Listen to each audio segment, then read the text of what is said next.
Blessed and holy is he that hath part in the first resurrection. On such the second death hath no power. Notice, but they shall be what? They are going to become, in the end, exactly what God made them for. To be a kingdom of what? Priests and a holy nation. Verse 6, but they shall be priests of God and of Christ, notice, and shall reign with Him. How long? So you have the great first resurrection of prophecy, where all of these dead, departed saints from the Old Testament and the tribulation will receive their kingdom inheritance. Now, come with me to verse 7. And when the 1,000 years were expired, Satan shall be loosed out of his prison. So do you see how in verse 7 takes you all the way out to the end of what? The 1,000 years. Because it says in verse 7, and when the 1,000 years are what? Expired. Hold your hand there and flip back to verse 3.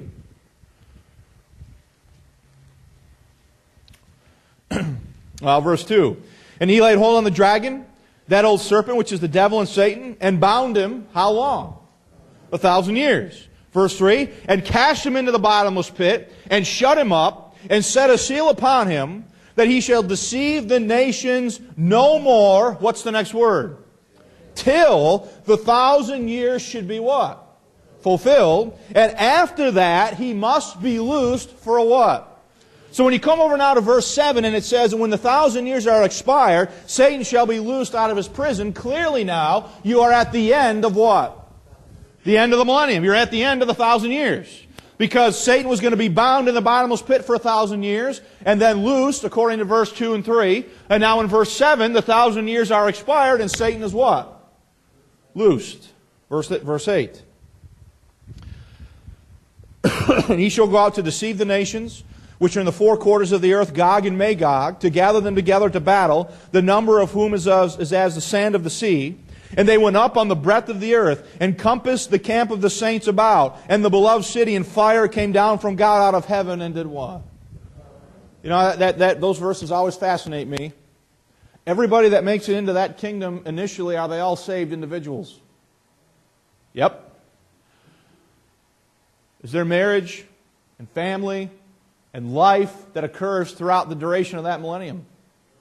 And by the time you get to the end of the 1,000 years, there are a lot of people that are on earth that have survived who aren't necessarily believers.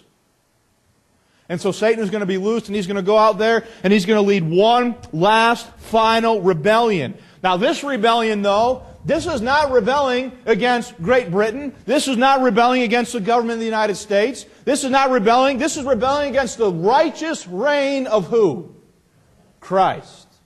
The heart of man is so set that even when God Himself reigns over man, man will not appreciate the reign of righteousness. Verse 10. And the devil that deceived them was cast into the lake of fire and brimstone, where the beast and the false prophet are, and shall be tormented day and night. How long? So Satan is taken immediately and thrown where? He's thrown into the lake of fire. Now, verse 11 and 12. John says, and I saw a great white throne, and him that sat on it, from whose face the earth and the heaven fled away, and there was no place found for them. Look at verse 12. And I saw the dead, small and great, stand before God, and the books were opened. And another book was opened, which is the book of life. And the dead were judged out of those things which are written where? In the books, according to their what? Works. I want you to notice there that there's two sets of books. There's the book in verse 12. The book in verse 12 is the book of what? Life. And then you have another set of books, plural, and the dead are going to be judged out of those things which are written in the books, plural, according to their what? Works.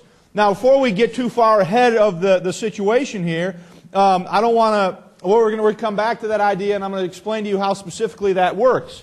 Because listen, I'll say it this way. What does the average person believe about how God is going to let them or not let them into heaven?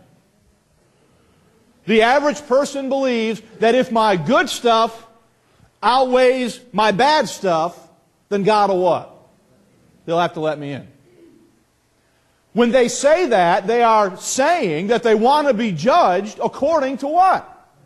Their works. And so in the end, what does God do? He gives them exactly what they want.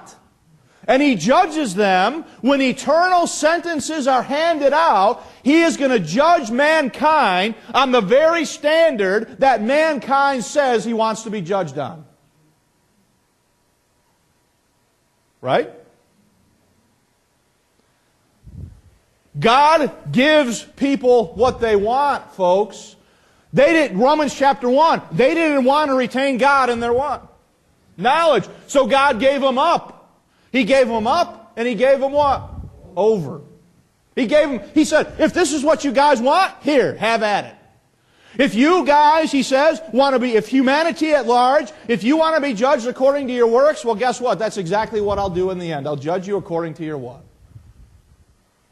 I don't know how many books there are, but if the books are recording all the deeds of every human being that has ever lived, it's got to be a very voluminous collection. Right? Now, that brings up the issue of levels of suffering. If they're going to be judged according to their works, then are there certain people that have done more bad stuff than others? Now, for example, does Hitler deserve the same eternal punishment as the nice lady down the street who hasn't done even a third of what Hitler's done or did? Does she deserve the same eternal punishment as him? No. Now remember the verse we concluded our sermon with last Sunday when we read in Deuteronomy that shall the judge of all the earth not do what is right. Remember that? Now come with me if you would. Let's look at a few verses. Come with me first to Matthew chapter 10. Matthew chapter 10. So that issue there about the books and the being judged according to their works is leading us now into the second point here, the issue of levels of eternal suffering or suffering in eternity. Matthew chapter 10, look at verse 15. Matthew 10, verse 15. Well, actually, verse 14. And whosoever shall not receive you, nor hear your words, when ye shall depart out of that house or city, shake off the dust of your feet. Verse 15. Verily I say unto you, notice, it shall be more what? Tolerable for the land of Sodom and Gomorrah in the day of what? Judgment than it was for that what? Now I got a question for you. How did God destroy Sodom and Gomorrah? Fire out of heaven did what? It's going to be more tolerable. The people that were destroyed in the fire and brimstone of Sodom and Gomorrah are going to have it better, he's saying, than the people that are alive that do not listen to the preaching of these apostles. Now, if Sodom and Gomorrah is going to have it better, then does that not imply that there's levels of suffering? Let me show you a few more things here. Come with me now. Don't turn to Genesis 19. You already know how Sodom and Gomorrah was destroyed. We don't need to look at it. Go to Matthew 11.